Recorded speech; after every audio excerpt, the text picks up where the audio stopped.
Bien, bienvenidos todos, buenos días. El día de hoy, el objetivo del día de hoy va a ser terminar el tema del sistema financiero mexicano.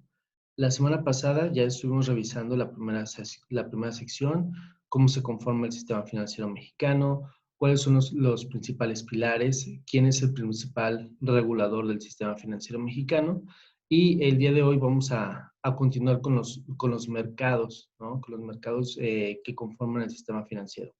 La sesión anterior ya veíamos el primer mercado, un mercado de bonos, donde adquiríamos como empresas o como instituciones, adquiríamos deuda y como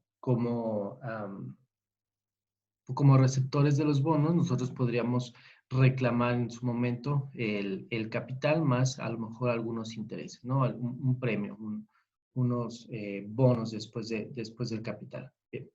Entonces, vamos a empezar hoy con el mercado cambiario.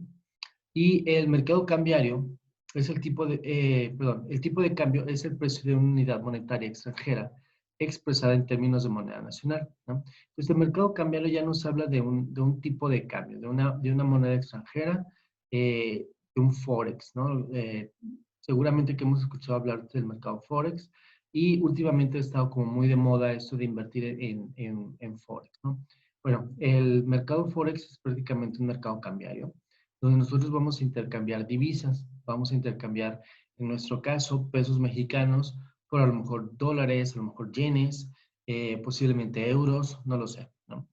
En ese sentido, el tipo de cambio es el número de unidades de moneda nacional que deben entregarse para obtener una moneda extranjera o, similarmente, el número de unidades de moneda nacional que se obtienen al vender una unidad de moneda extranjera. Es prácticamente cuántos pesos tengo yo que dar para obtener un dólar, por ejemplo, o cuántos pesos tengo yo que dar para obtener un euro, ¿sí? Entonces, es tal cual cuántas unidades de dinero de X monedas yo tengo que dar para obtener una unidad de dinero de otra moneda.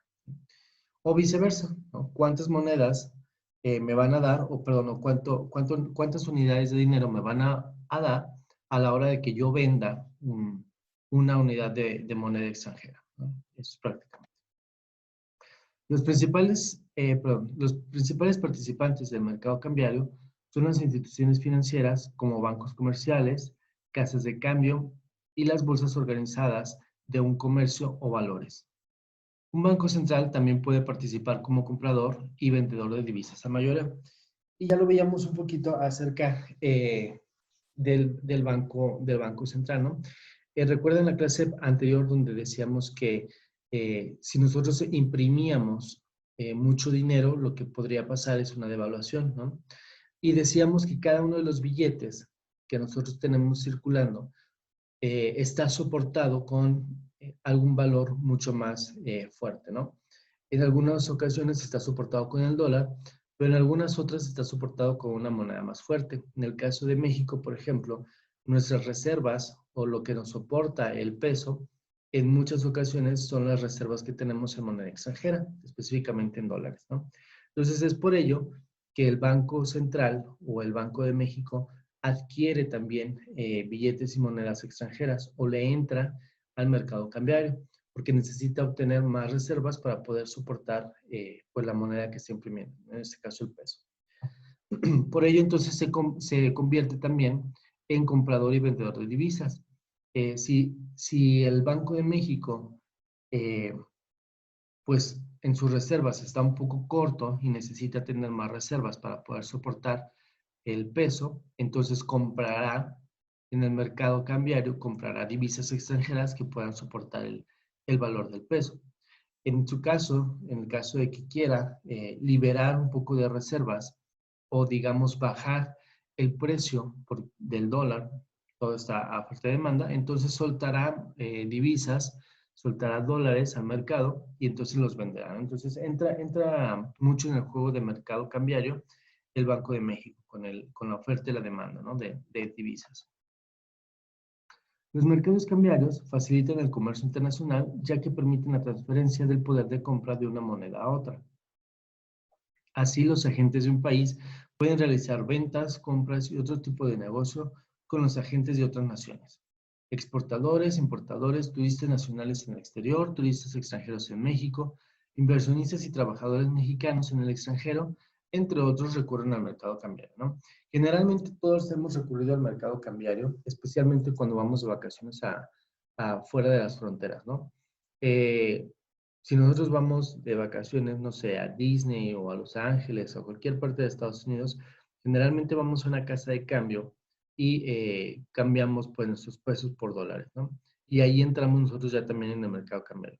Igual cuando un extranjero viene acá y nos paga en dólares o va a una casa de cambio y convierte los dólares a pesos, pues también ya le está entrando al mercado cambiario. Y aquí lo principal es que un mercado cambiario nos ayuda a realizar las importaciones y las exportaciones, ¿no? Incluso en la balanza comercial, cuando nosotros veíamos los temas de macroeconomía por ahí de segundo, tercer semestre, platicábamos también sobre la importancia del mercado cambiario porque nos va a permitir realizar este tipo de comercio, ¿no? En la balanza comercial entrarán las exportaciones y las importaciones y de alguna manera la currency o la moneda en la que lo vamos a cuantificar en muchos casos va a ser el dólar, ¿no? ¿Por qué? Porque o porque vamos a estar haciendo transferencias internacionales y pues la moneda, digamos, más usada o más aceptada, pues podría ser el dólar, ¿no? Entonces, entramos también en mercado cambiario.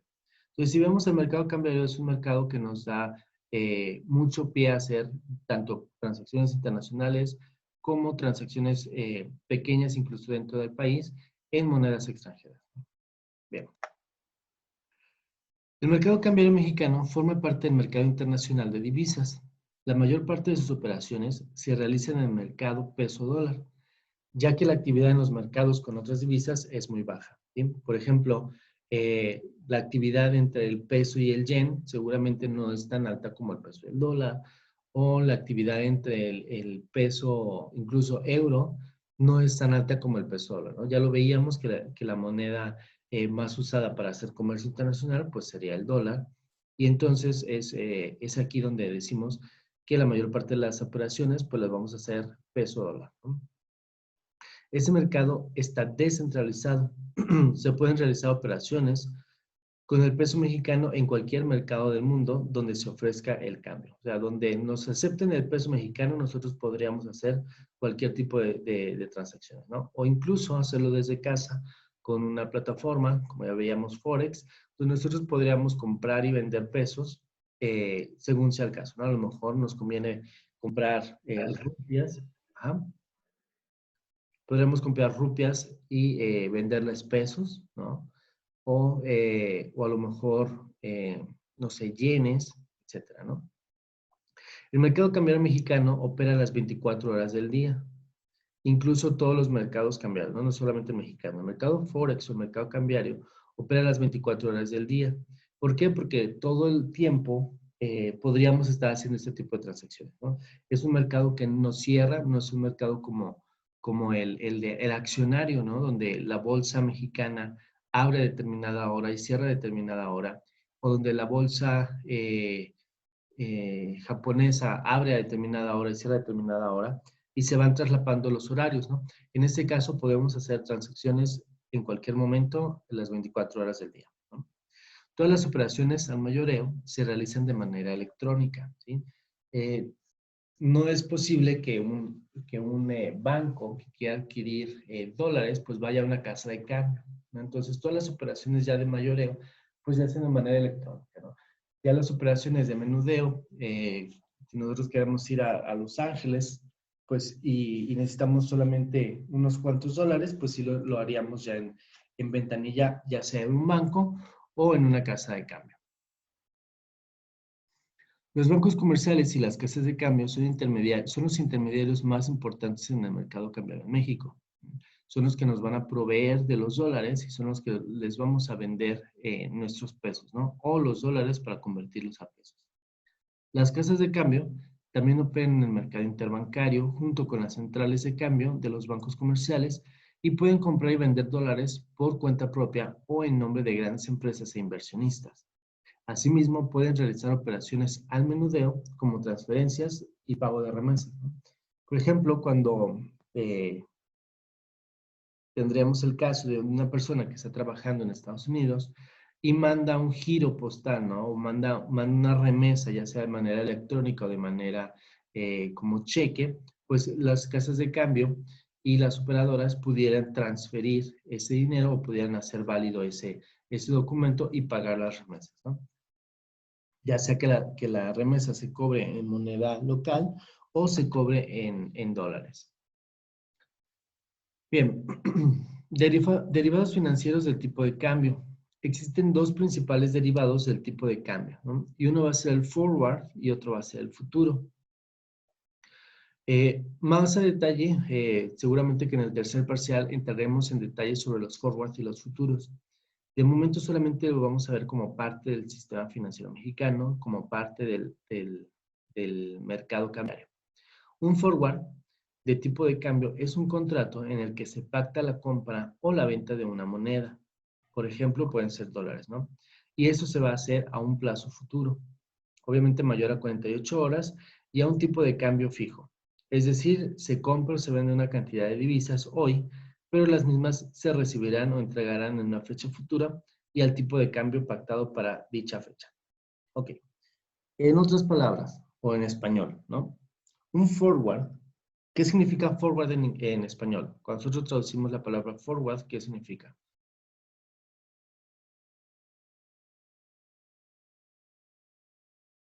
¿Recuerdan? No lo sé, profe. ¿No? Ok. Yo tampoco. Forward es como hacia adelante, ¿no? Cuando nosotros decimos move forward, es como muévete para adelante, ¿no? O cuando vemos el control, por ejemplo, del Netflix o de alguna plataforma, hay una tecla, o cuando nosotros le adelantamos, hay un botoncito que tiene como dos flechitas hacia la derecha, ¿no? Ese botón se llama forward, que es el de ir hacia futuro, ¿no? O hacia adelante, ¿no? Es diferente, pues vamos a aterrizar ahora acá en el sistema financiero, es diferente la traducción de forward con la de futuro, ¿sí? Porque son diferentes instrumentos. Un forward, en este caso, como la traducción es hacia adelante, ¿no? Es un contrato a futuro o hacia adelante, donde tú el día de hoy vas a pactar el tipo de cambio. Vamos a decir, yo quiero un forward de dólares y yo espero, en mi imaginación, yo espero que el tipo de cambio en un mes, vamos a hacer un forward a 30 días, que en 30 días el tipo de cambio llegue a estar hasta 28 pesos, ¿sí? Entonces, tú y yo hacemos un pacto, ¿sí? Donde tú tienes los dólares y, tú quieres los dólares y yo te los voy a vender a un precio de 28, ¿sí? Teóricamente tú estás esperando que el dólar, si como tú me vas a comprar los dólares en 28 pesos en 30 días, tú esperarías que el dólar llegue a dispararse hasta 50 pesos y tú quieres amarrar el tipo de cambio en 28 pesos. Y por otro lado, yo que te voy a vender los dólares, esperaría que el tipo de cambio no llegue hasta los 28 pesos y podértelo vender a 28 pesos, o sea, un precio mayor, ¿sí? Entonces, un forward es un contrato que vamos a hacer donde vamos a ponerle el precio a futuro, ¿sí? A los dólares, ¿sí? Una de las partes espera que el precio del dólar esté mucho más alto y otra va a esperar que el precio del dólar esté mucho más bajo. Los forward no solamente se utilizan para las divisas, también se pueden utilizar para cualquier otro objeto. Por ejemplo, podríamos hacer un forward de maíz o un forward de bananas, ¿no? El día de hoy la banana cuesta, ¿qué te gusta? 11 pesos el kilo, ¿no? Vamos a hacer un contrato esperando que la banana suba hasta 15 pesos, ¿no? Entonces yo hago un pacto de un forward de bananas a 15 pesos. Y yo espero que el precio de la banana en 20 días, en 30 días, suba hasta 15 pesos. Entonces nosotros hacemos un pacto el día de hoy, arreglando un precio el día de hoy, digamos, apostándole a que va a subir el precio ya sea del dólar o de la banana, de cualquier o de cualquier commodity o de cualquier producto, apostándole a que suba o a que baje el precio. ¿Sí? Es tal cual echarse un volado y apostar a que va a subir o que va a bajar el precio. Entonces, un forward es un contrato en el que se pacta la compra-venta, la compra o la venta de una moneda o de un producto a un plazo futuro. ¿Sí? Obviamente, para que pueda madurar ese precio o ese pacto, pues tiene que ser mayor a 48 horas. Y el precio pues se va a poner fijo y al término de ese plazo veremos si el precio subió realmente o si el precio bajó, según, ¿no? Y pues le va a beneficiar a alguno de las dos partes, al que le apostó a que subía o al que le apostó a que bajaba. La principal diferencia entre un contrato tipo forward, de tipo de cambio, y uno de futuro, de tipo de cambio, es que el primero es un contrato entre dos particulares. ¿Sí? Tú y yo vamos a hacer un contrato apostando a que va a subir o bajar el precio, y eso va a ser un forward. ¿Por qué? Porque somos particulares. Y el segundo se negocia en un mercado organizado, por lo que el plazo, el monto, están ya definidos o están estandarizados de antemano. Entonces, un futuro es prácticamente lo mismo, solamente que va a ser va a ser en un mercado ya organizado, donde ya tenemos estipulaciones o estipulado ya montos y plazos, ¿no? No podemos ir y decir, bueno, yo quiero un futuro a 3 días, ¿no? No podemos hacerlo porque ya los futuros están determinados, pueden ser a 48 horas, pueden ser a 7 días, pueden ser a 15 días, 30 días, un año, ¿no? O sea, ya están muy estipulados los futuros. Y un forward sí es mucho más a gusto de las dos personas, ¿no? Es un contrato entre particulares y los plazos, los montos y el futuro, el commodity, lo podemos definir tú y yo. ¿Sí? Y un futuro ya será algo más organizado, ya están estandarizados, ya están puestos a la venta y nada más tú llegas y haces la transacción. Bien, eso es lo que comentábamos, tiene mucho que ver con las reservas internacionales, la parte de las divisas, ¿no?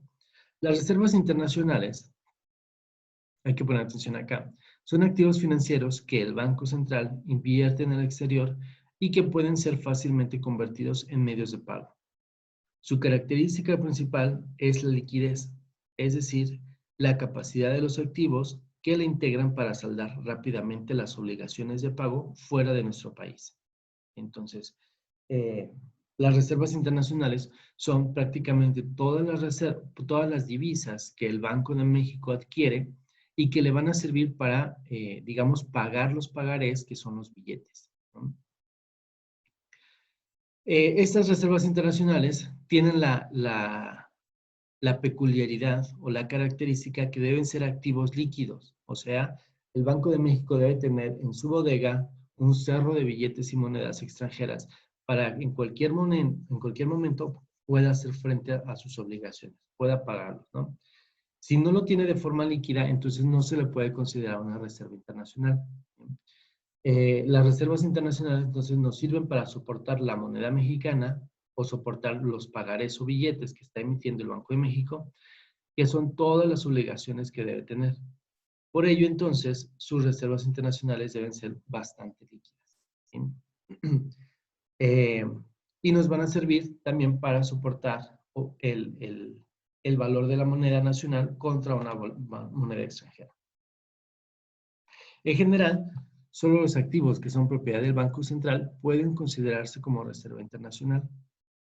Es decir, el dinero extranjero, la moneda extranjera que tú tienes en tu casa, que yo tengo en mi casa, la moneda extranjera que los bancos mexicanos tienen en sus bodegas mexicanas, no forman parte de las reservas internacionales. Las reservas internacionales deben ser propiedad del Banco de México y tienen que estar en manos del Banco de México. El objetivo de contar con una reserva internacional es contribuir a la estabilidad de precios mediante la compensación de desequilibrios en la balanza de pagos. Esto es, las diferencias entre los ingresos y los egresos de divisas. Cuando nosotros tenemos, por ejemplo, mucho más importaciones que exportaciones, entonces nosotros tenemos un déficit comercial.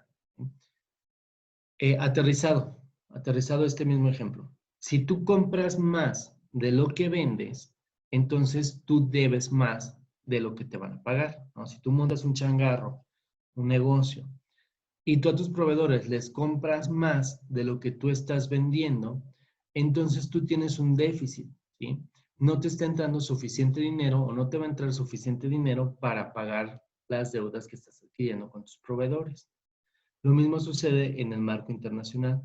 Si nosotros como país adquirimos más productos o importamos más productos de los que exportamos, entonces tenemos una deuda con el resto del mundo. Porque nosotros tenemos que pagar las importaciones al resto del mundo y son mucho mayores que lo que nos va a pagar el resto del mundo con con exportaciones, ¿sí? Ahora, las reservas internacionales sirven precisamente para equilibrar este déficit. No solamente sirven para darle estabilidad a la moneda, sino también para en la balanza de pagos crear el contrapeso de las importaciones que nosotros hacemos contra las exportaciones, ¿sí? Y de esta manera, entonces, si nosotros o si el país se viera obligado a tener que liquidar todas las importaciones que nosotros hacemos, la balanza de pagos, digamos que pudiera funcionar como medio de pago para poder nosotros saldar nuestra deuda con el resto del mundo, ¿sí? O saldar todas las importaciones que nosotros hacemos con el resto del mundo. Y por eso es importante las reservas internacionales o la cuenta de reservas internacionales dentro de la balanza de pago. Esto, a su vez, nos va a ayudar a contribuir una estabilidad en los precios de la canasta que nosotros tenemos normales, ¿no? Bien. Para que un activo financiero sea considerado como parte de la Reserva Internacional, tiene que cumplir con ciertos atributos. Ya veíamos que uno de ellos era que tiene que estar en posesión del Banco de México y que tiene que ser líquido. En el caso de México, la Reserva Internacional se constituye por las divisas y oro propiedad del Banco Central. Estos activos deben estar libres de cualquier impuesto y tener libre disponibilidad, ¿sí? Entonces, esos activos que tiene el Banco de México, que son monedas extranjeras como dólar o euros y reservas de oro, ¿sí? Deben estar prácticamente a la vista. O sea, deben estar líquidos, deben estar suficientemente disponibles para poder cubrir los gastos que está teniendo el país, ¿no? Y además deben estar libres de cualquier impuesto. O sea, no deben ser propiedad de nadie más que del Banco de México. No debemos pagar un impuesto adicional sobre esta tendencia de dinero para que el dinero prácticamente esté libre y pueda ser contabilizado realmente como reserva internacional, ¿sí? O sea, podamos disponer de él para hacer frente a cualquier pago o a cualquier obligación. Servicios financieros. Los servicios financieros son aquellos otorgados por las distintas organizaciones que conforman el sistema financiero y que facilitan el movimiento de dinero. Entre ellas destacan principalmente los intermediarios financieros. Entonces, ya los servicios financieros como parte del sistema financiero mexicano son todos aquellos que nos van a permitir mover el dinero entre nosotros mismos, ya sea de manera al contado o de manera electrónica entre diferentes instituciones. Puede ser entre un banco y una casa de bolsa, entre un banco y un fondo de inversión, etc. Entonces, el sistema financiero, perdón, los servicios financieros forman parte del sistema financiero, otorgándonos a la disponibilidad de hacer transacciones entre diferentes cuentas o entre diferentes intermediarios financieros. Existen dos tipos de bancos. Los primeros son las instituciones de banca múltiple, que son todos los bancos privados. Y el segundo tipo son los bancos de desarrollo, los cuales son propiedad del gobierno. ¿Recuerdan ustedes algún banco de desarrollo en México? No, profe. ¿No? No. Bien, por ejemplo, bancos de desarrollo pueden ser todos estos como Bansefi, ¿no? Que son el Banco de Ahorro Nacional y de Servicios Financieros, o esos que que se dedican al desarrollo agropecuario y rural, ¿no? Son estos bancos, incluso me parece que también el Banco de México, perdón, el Banco militar, tiene un nombre. Bueno, no recuerdo bien. El banco que utilizan, digamos, los militares también es un banco de desarrollo, ¿no? Banobras, por ejemplo, a lo mejor lo hemos escuchado en las noticias, Banco Mext, ¿sí? Son bancos de desarrollo, ¿no? Por ejemplo, Banobras es un banco nacional de obras y servicios públicos, ¿no? Entonces, esos bancos, los bancos de desarrollo, a diferencia de los bancos comerciales, se dedican a facilitar el dinero o facilitar los recursos para poder desarrollar algún proyecto que sea como parte, digamos, del desarrollo de México, ¿no? Por ejemplo, un banco de desarrollo agropecuario, su finalidad es prestar dinero para precisamente impulsar la industria agropecuaria, ¿no? O un banco de desarrollo, a lo mejor, si nosotros quisiéramos, a lo mejor, no sé, voy a inventar, desarrollar o traemos un proyecto de una escuela, podríamos ir a Banobras, ¿no? Y pedirle prestado los recursos para poder desarrollar una escuela, ¿no? Se beneficia el país o se beneficia estos fondos al nosotros desarrollar infraestructura para México y nosotros nos beneficiamos del dinero y de las tasas que nos pudieran otorgar, ¿no? Que podría ser una tasa mucho más atractiva que un banco comercial.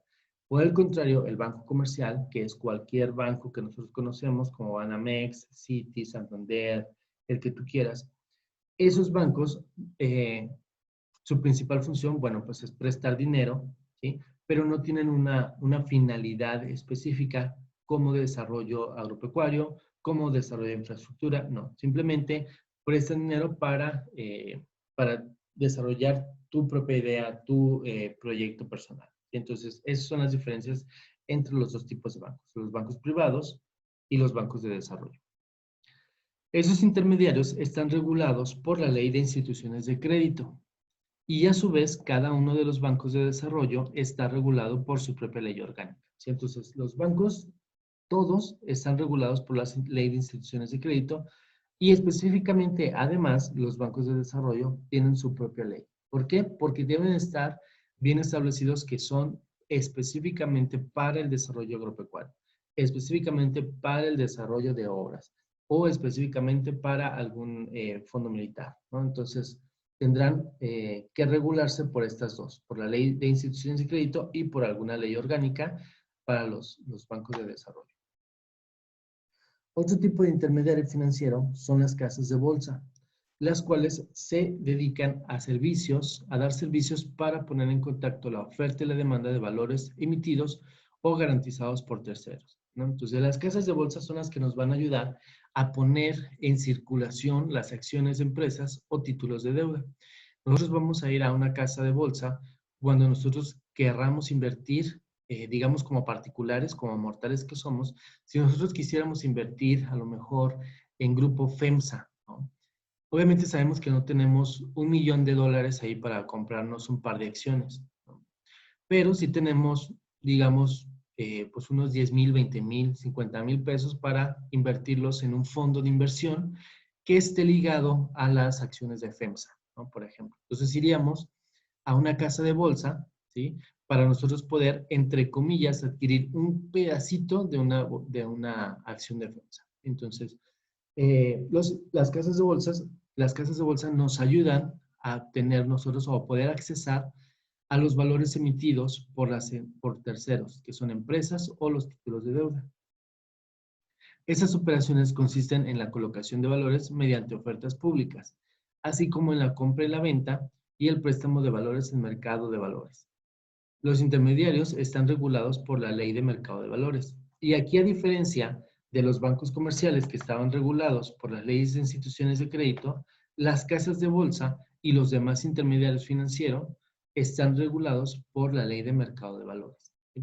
Incluso si tú, después de graduarte, te gustaría trabajar en una casa de bolsa, lo primero que te van a poner a estudiar va a ser la Ley de Mercado de Valores y tendrás después que certificarte como figura 1 o figura 2, ¿no? ¿Por qué? Porque es importante para una casa de bolsa que todo su personal esté consciente de que están regulados o de que se deben alinear a la ley de mercado de valores. Si tú, por el contrario, llegas a trabajar en un banco, perdón, generalmente te van a poner a estudiar un poco sobre la ley de instituciones de créditos, dependiendo también, obviamente, del puesto que vayas a ocupar. Pero es importante que diferenciemos qué ley le aplica a qué institución, ¿sí? A los bancos les implica, perdón, a las casas de bolsa les aplica la ley de mercado de valores y a los bancos comerciales les aplica la ley de instituciones de crédito. Bien, seguimos. Otros intermediarios financieros que otorgan créditos para la obtención de casas, automóviles y demás bienes de consumo duradero son las sociedades financieras de objeto limitado, mejor conocidas como las SOFOLES, ¿no?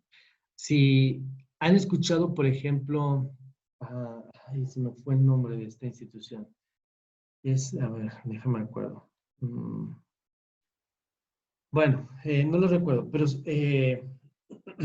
instituciones que si nosotros, por ejemplo, queremos específicamente comprarnos un automóvil, existen instituciones que se dedican específicamente a prestar dinero solamente para la adquisición de automóviles, ¿no?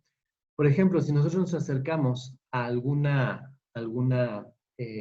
agencia de autos, normalmente ellos te pueden ofrecer un crédito y te dicen, bueno, ¿cuánto dinero trae? Bueno, trae el 50% y el otro 50% se lo puedo financiar con nuestra propia financiera, ¿no? Vamos a decir que vas a la BMW y te gustó un auto.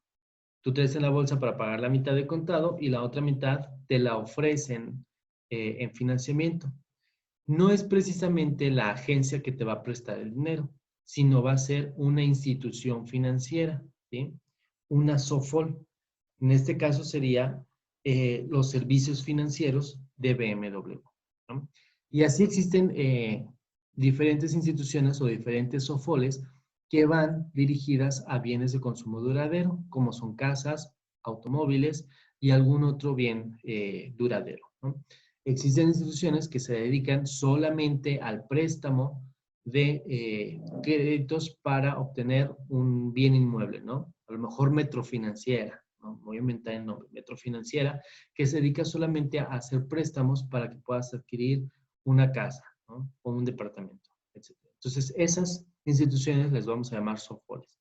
También son intermediarios financieros.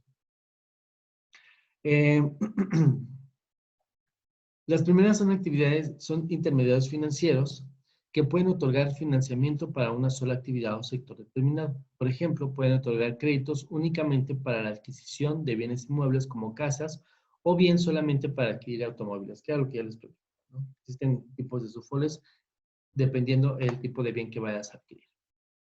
Otro intermediario financiero, además de los tres anteriores que hemos visto, son las sociedades de inversión, las cuales son empresas cuyo capital se invierte en valores, o sea, empresas que van a invertir en acciones de otras empresas o en títulos de deudas. Y a su vez emiten acciones representativas de su capital, las cuales colocan entre el público inversionista. Estas sociedades cumplen con un objetivo muy importante que es el de permitir el acceso a pequeños inversionistas a una cartera diversificada de acciones o títulos, que es un poquito como las casas de bolsa, ¿no? En este caso les vamos a llamar sociedades de inversión, ¿sí? Que seguramente hemos escuchado de ellas. Me parece que, bueno, no sé si todavía exista Lloyd, pero Lloyd era una sociedad de inversión o es una sociedad de inversión. Lloyd junta el dinero tuyo, mío y de todos y de otras 20,000 personas y las invierte. Nuestro dinero lo invierte en acciones de FEMSA, en acciones de Grupo Posadas, en bonos en UDIs, por ejemplo, o en CETES, ¿no? Y de ello crea pequeños, digamos, pequeñas bolsitas para cada uno de nosotros, ¿no? Y entonces todos formamos parte de esa sociedad de inversión. Todos nos juntamos, todos soltamos nuestro dinero y todos en grupo, en comunidad, fuimos e invertimos, ¿no? Obviamente tenemos un solo representante que va a ser la sociedad de inversión o Grupo Lloyd, ¿no? A lo mejor. Funciona muy similar a las casas de bolsa, que las casas de bolsa te permiten accesar a las acciones, pero en este caso son ya diferentes, ¿no? En la otra, tú te metías solamente para comprar una acción o un bono y en esta es diversificado el riesgo. En esta, en tu mismo paquete traes un pedacito de FEMSA, un pedacito de Grupo Posadas, un pedacito de UDIs, un pedacito de CETES, etc., ¿no? Y ese es otro tipo de intermediarios financieros, y las sociedades de inversión. Las sociedades de inversión especializadas de fondos para el retiro se llaman CEIFORES y son entidades que administran las aportaciones que hacen los trabajadores y las empresas durante su vida laboral de los trabajadores para establecer un fondo individual para el retiro de los trabajadores. Entonces, este tipo de fondos de inversión para el retiro precisamente trabajan el dinero de los aportadores y al final del día ese dinero se les regresa a los que lo aportan, ¿sí? Como parte de su fondo para el retiro. Entonces, trabajan con el dinero, por ejemplo, seguramente hemos escuchado los afores, ¿no? Que nos quitan un pedacito de nuestro sueldo mensual o quincenal y se va directamente a un afore, ¿no? Las afores son ese tipo de sociedades, ¿sí? Son sociedades o son instituciones que se dedican a invertir ese dinero que a ti te retienen para generarte intereses y cuando venga tu retiro, pues te lo reintegren con sus intereses, ¿no? Bien. Otros son las sociedades cooperativas de ahorro y de préstamo, que les vamos a llamar SOCAPs, y las sociedades financieras populares, ¿sí? Que son los SOFIPOS. Y estas son entidades de finanzas, perdón, que se dedican a otorgar servicios de ahorro y crédito a personas de bajos recursos o que pertenecen a un mismo grupo, a un mismo sector, perdón, región o empresa, ¿no? Y son estas sociedades cooperativas. No sé si hemos escuchado hablar de las cooperativas, ¿no? Una cooperativa puede ser Caja Popular San Rafael, ¿no? Que es, creo que de las más conocidas o las más famosas. Eh, en su momento existió Caja Popular Vallarta, ¿no? Que daba muy buenos rendimientos por ahí de finales de los 90, principios de los 2000. No sé, todas estas cajas populares que nosotros conocemos digamos, ciertos sectores, ¿no? Que no significa, bueno, aquí dice que personas de bajos recursos. No siempre solamente son para personas de bajos recursos. Sin embargo, son mucho más populares entre las personas que no accesan a un banco comercial, ¿no? Prefieren tener el dinero aquí en corto, ¿sí? Porque generalmente este tipo de instituciones son locales, son muy locales o son muy peculiares de ciertas colonias a lo mejor, y prefieren tener el dinero en la caja popular, que es parte de la colonia, a tenerlo invertido en un banco, ¿no? En una institución más grande. La ventaja de las cajas populares es que pueden ofrecer mejores condiciones de crédito, ¿sí? ¿Por qué? Porque tienen el dinero mucho más líquido, ¿sí? Y además también están especializadas algunas de ellas en ciertos sectores, ¿no? Por ejemplo, hemos escuchado que generalmente los taxistas tienen su propia sociedad cooperativa, ¿no? O los camioneros, ¿no? Entonces, cuando alguno de ellos necesita, le hacen el préstamo, ¿no? Y solamente entran aquellos que forman parte del gremio o del rubro laboral, ¿no? También en algunas empresas existen, por ejemplo, los fondos, ¿no? Los fondos de inversión, o pues sí, les llaman fondos de inversión, o las cajas de ahorro, ¿no? Que tenemos algunas prestaciones en las empresas, donde todos los trabajadores aportamos y todos los trabajadores nos inscribimos a la caja de ahorro y cada quincena me descuentan 100 pesos, 200 pesos, lo que sea que yo haya dispuesto para invertir, ¿no? Si alguno de nosotros que trabajamos en la empresa necesita dinero para un crédito personal, para poder liquidar el auto, etcétera, entonces se acerca a la caja de ahorro y con todo lo que los demás de la empresa hemos estado aportando, pues le podemos prestar. Digamos que es un préstamo que le hacemos todos los de la empresa, todos los trabajadores de la empresa, a uno de nuestros compañeros. Y ese compañero se compromete pues a devolvernos el dinero, ¿no? Debemos tener obviamente, o debe haber alguien que regule esta caja de ahorro y el excedente pues se puede invertir en algún fondo de inversión para que al final del año o al final del plazo pues nos genere cierto rendimiento, ¿no? Entonces vamos a tener también dentro de los servicios financieros las sociedades cooperativas de ahorro y las sociedades populares, ¿no? Que son las cajas populares y las cooperativas que son como del mismo gremio. Bien, ya casi terminamos esta parte, regulación.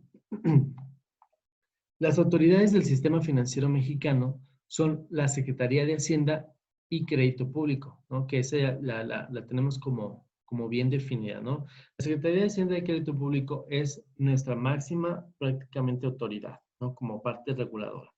El Banco de México también, Banxico, la Comisión Nacional Bancaria de Valores, el Instituto para la Protección de Ahorro Bancario, el IPAB, la Comisión Nacional de Seguros y Fianzas, la CNSF, la Comisión Nacional de Sistemas de Ahorro para el Retiro, CONSAR, y la Comisión Nacional para la Protección y Defensa de los Usuarios de Servicios Financieros, que es la CONDUCEF, ¿no? Todas estas son autoridades que regulan el sistema financiero mexicano en su totalidad. Algunas son específicamente para casas de bolsa, otras para bancos comerciales, otras para cajas populares, y habrá alguna que otra que regule todas absolutamente, ¿no? Como Hacienda. Bien, aquí vamos a desglosarlo entonces alguno de ellos. La Secretaría de Hacienda y Crédito Público es la responsable de planear, coordinar, evaluar y vigilar el sistema bancario de nuestro país. O sea, es la máxima autoridad, ¿sí? La Secretaría de Hacienda y Crédito Público regula a cualquier institución que maneje dinero, prácticamente. Cualquier institución que forme parte del sistema bancario. Casas de bolsa, eh, bancos comerciales, bancos de desarrollo, instituciones de crédito, cajas populares, etcétera. Toda aquella institución que maneje dinero está regulada por la Secretaría de Hacienda y Crédito Público. Después tendremos el Banco de México, que tiene la finalidad de promover el sano desarrollo del sistema financiero. Entonces, el Banco de México promueve, ¿sí? Promueve el desarrollo. El IPAB es el responsable de garantizar los depósitos que los ahorradores hayan realizado en los bancos y otorgar apoyos financieros a los bancos que tengan problemas de solvencia. Entonces, si yo voy y meto mis ahorros a Citibanamex, fondos de inversión, o a Santander, o a cualquier institución, el IPAB es el que nos va a garantizar o nos debe dar la confianza a nosotros como usuarios de que nuestro dinero de alguna manera está protegido, ¿sí? De que le está exigiendo al banco ciertas reservas para cuando yo quiera ir a cobrarle mis depósitos, me los pueda pagar, ¿sí? El IPAB es el responsable de que el banco tenga suficiente dinero para pagar sus obligaciones. La Comisión Nacional Bancaria de Valores, la CONSAR, la Comisión Nacional de Seguros y Fianzas, están encargadas de vigilar y regular a las instituciones que conforman el sistema financiero mexicano en el ámbito de sus respectivas competencias, ¿sí? Ya veíamos que, por ejemplo, la de seguros y fianzas, esta nos va a regular los fondos que, por ejemplo, trae New York Life, ¿no? Todos los fondos que trae New York Life que tú inviertes o que son instrumentos de inversión para un plazo futuro, esos los regula la Comisión Nacional de Seguros y Fianzas, por ejemplo, ¿no? La CONSAR se encarga de vigilar y regular a las empresas administradoras de fondos para el retiro, ¿sí? Por ejemplo, si tú tienes un fondo para el retiro, si ya empezaste a ahorrar para tu retiro, la CONSAR pues se encarga de vigilar que el fondo en el que tú estás pues esté totalmente regulado y no haya nada que haga que pierdas tu dinero. La Comisión Nacional Bancaria, perdón, la Comisión Nacional de Seguros y Fianzas regula las instituciones de seguros y de fianzas, ¿no? Como ya lo veíamos, New York Life, GNP, etc. ¿no? Y la CONDUCEF se encarga, entre otras funciones, de resolver las controversias que surjan entre las personas usuarias de los servicios financieros y las empresas que ofrecen estos servicios. Si tú tienes un problema con alguna institución bancaria, pues vas a ir a la CONDUCEF y vas a presentar tu queja y tu caso de estudio en CONDUCEF, ¿sí? Bien, preguntas acerca de las regulaciones y la segunda parte del sistema financiero mexicano. No, profe. ¿Todo bien? No, no, profe. Excelente. Bueno, vamos a darnos un descanso. ¿Les parece bien si nos tomamos, qué serán? ¿10 minutos? ¿Cuánto necesitan de descanso? Para ir al baño, tomar agua, un café. Sí, está bien, 10 minutos. ¿10 minutos les parece perfecto? Ok. Vamos entonces a tomar un descanso. Regresamos con un tema nuevo y platicamos acerca de la próxima semana que ya tenemos el examen. ¿Sale?